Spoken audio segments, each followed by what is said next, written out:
गोमाफिया माने केते बर्बर आउ निष्ठुर सीसी कैमेरा रे कैद होइथिबा ही दृश्य को देखंतु। दुई जन दुर्बृत्त एक षंढर सिंगरे दौड़ी साहाय्य फास पकाई ताकू नहीं जिबा पई चेष्टा करुछंती। तेबे एही घटनाटी मयूरभंज जिला मुरुडा थाना ठारू प्राय 200 मीटर दूर रे घटिथिबा जଣା पड़िछि। जहाँकि मालीहत्ता ग्राम रे थिबा फ्लिपकार्ट डेलीवरी स्टोर सम्मुख रे गोटिए षंढ राति रे सोईथिला। एही समय रे दुई जन दुर्बृत्त आसी एक दौड़ी साहाय्य प्रथमे षंढर सिंग को बांधिबा सहित मुह को मध्य बांधि टाणी नहीं जाइथिले। जो दृश्य फ्लिपकार्ट डेलीवरी स्टोर रे लागिथिबा सीसी कैमेरा रे कैद होईछि।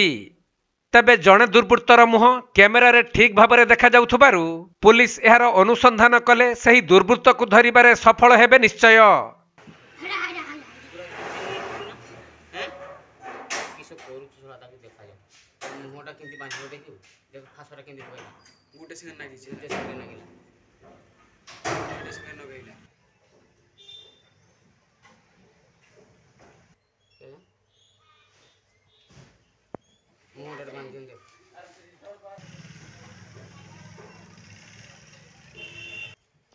पूरा टाइम दुई जन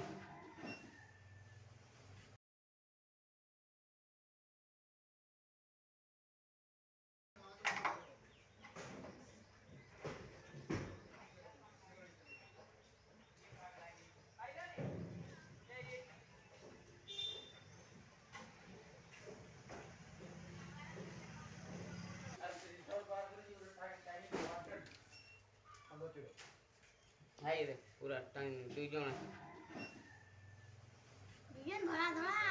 मयूरभंज जिला मुरुडारू ज्ञानरंजन बेहेरा रिपोर्ट, कोणार्क लाइव।